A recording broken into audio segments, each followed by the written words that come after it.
जय जिनेन्द्र। मैं अश्विन गुरुजी। मैं कैंसर के बारे में कुछ आपको कहना चाहता हूँ। करीबन 2013 में अक्टूबर महीना था, जिस समय में मेरी तबीयत बिगड़ने की वजह से जब चेकअप हुआ तो उस समय में मुझे मालूम पड़ा कि ब्लड कैंसर है और 3rd टाइप का वो कैंसर था। उस समय के अंदर जब मेरी ट्रीटमेंट चली, 4 कीमो लिया, साइड इफेक्ट इतनी हुई कि मुझे 4 सर्जरी करनी पड़ी और उसके बाद में करीबन 6 महीने की ट्रीटमेंट के बाद मैं अच्छा हो गया। अपने आप पे भी एक अच्छा विश्वास हो गया और मैंने फिर अपने जीवन में काम शुरू कर दिया। 18 महीना के बाद में वापिस मुझे तबीयत बिगड़ी और वापिस जब चेकअप करवाया गया तब 2nd टाइम मुझे वही ब्लड कैंसर हुआ।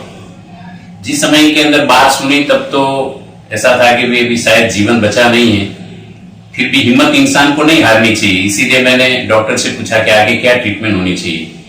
डॉक्टरों ने कहा कि एक कीमो लेना पड़ेगा और उसके बाद में आपको बोन मैरो ट्रांसप्लांट करवाना पड़ेगा। बोन मैरो मैचिंग भी होना चाहिए। एक कीमो लिया, मेरे भाई बहन का 5% का बोन मैरो मैचिंग हुआ। 1 महीने के बाद में बोन मैरो मैच जब करवाना था, उस समय के अंदर वापिस मुझे खून की 2-3 बार उल्टी हुई और समय में मालूम पड़ा कि मुझे टीबी है। डॉक्टरों ने मना बोल दिया कि टीबी की वजह से हम बोन मैरो ट्रांसप्लांट कर नहीं सकते हैं और मुझे आगे कीमो लेना पड़ेगा। उसके बाद में करीबन 2 कीमो लिया। शायद मेरे जीवन के अंदर कुछ टर्निंग पॉइंट आना लिखा होगा, नहीं तो उस समय में मैं बोन मैरो भी शायद करवा लेता और उसका कोई गारंटी तो था नहीं कि बोन मैरो ट्रांसप्लांट करवाने के बाद मैं बच सकता हूं। उस समय के अंदर मैंने कुछ आयुर्वेदिक की भी ट्रीटमेंट शुरू की, टिबेटियन की भी ट्रीटमेंट शुरू की और उस समय के अंदर जब बोन मैरो करवाना था और मेरा मन भी नहीं था कि अब नहीं करवाना है, जो होगा सो देखा जाएगा। लेकिन उस समय में हमारे जयवीर जी से मिलना हुआ, जो भी मेरे बहुत ही परिचित है, मेरे अपने शिष्य भी है और जहां मैं करीबन 17 साल पाठशाला पढ़वाई है, वो कल्पवृक्ष अपार्टमेंट में रहते हैं। उनसे जब मेरी मुलाकात हुई, उन्होंने मुझे समझाया कि गुरुजी सब कुछ अपने में ही पड़ा है तो बाहर क्यों ढूंढते हो। और उस समय में उन्होंने मुझे भक्तामर की एक आराधना किस तरह से आपको करनी चाहिए, उसकी पूरी विधि मुझे समझाई। प्रातः काल के अंदर वो गाथा का स्मरण करना, उस पानी को मंत्रित करना, रुद्र मंत्र का भी जाप करना, मंत्र का भी जाप करना, करीबन 45 मिनट्स की ये आराधना। जिस समय उन्होंने मुझे बात की उसी दिन से ही मैंने वो आराधना करना शुरू कर दिया। और उसके बाद में इंसान को अपने जीवन के अंदर कभी हिम्मत नहीं हारनी चाहिए, हमेशा पॉजिटिव विचारों को लेके चलना चाहिए कि मैं अच्छा हूं, मैं अच्छा हो रहा हूं, नहीं मैं अच्छा ही हूं। बस इस प्रकार की एक माला गिनते रहो कि मुझे कुछ नहीं है और मैं अच्छा हूं। बस वो चीजों के बारे में उन्होंने मुझे बहुत ही बातें समझाई और करीबन हर वीक में वो मेरे साथ में मीटिंग करते रहे कि भाई तुमको कितना अच्छा हुआ है, क्या है।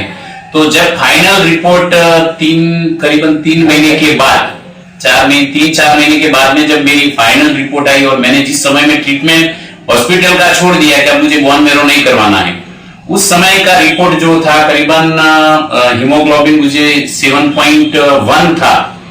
वो धीरे धीरे हर 15 दिन में रिपोर्ट चेंज होता रहा और आज के दिन में जो मेरा रिपोर्ट है, तो उस समय और आज के समय में इन आराधना साधनाओं की वजह से, पॉजिटिव थिंकिंग की वजह से आज मैं एकदम स्टेबल हो चुका हूं।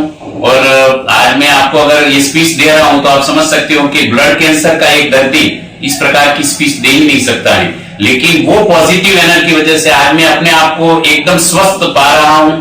और आज के डेट के अंदर बहुत ही सुंदर रिपोर्ट, जिसके अंदर मैं कह सकता हूं कि जो चीजों की जरूरत है, जिसमें हीमोग्लोबिन आज मेरा 8.4 है, WBC मेरा करीबन 3000 से ऊपर है, प्लेटलेट मेरा करीबन 3,04,000 है और न्यूट्रोफिल जो कि इंसान को जीने के लिए खास चाहिए, वो भी करीबन मेरा 55 है।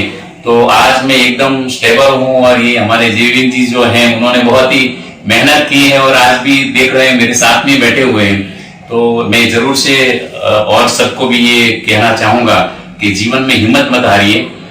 अगर हिम्मत है तो आप इन बीमारियों से और आराधना साधनाओं की वजह से आप अपने जीवन को जरूर वापिस उसी मोड़ के ऊपर ले जा सकते। और भक्तामर के लिए खास मैं कहना चाहूंगा कि उसकी आराधना बहुत ही मानतुंग सूरीश्वर जी महाराजा ने जिसकी रचना की है, एक एक गाथाओं की अलग अलग महिमा बताई गई है, जिसके अंदर ये बीमारी के बारे में भी बताया गया है। तो भक्तामर स्तोत्र का जरूर से पाठ कीजिएगा, उसकी आराधना साधना करके जीवन को धन्य बनाए, यही मैं मंगल कामना करता हूँ।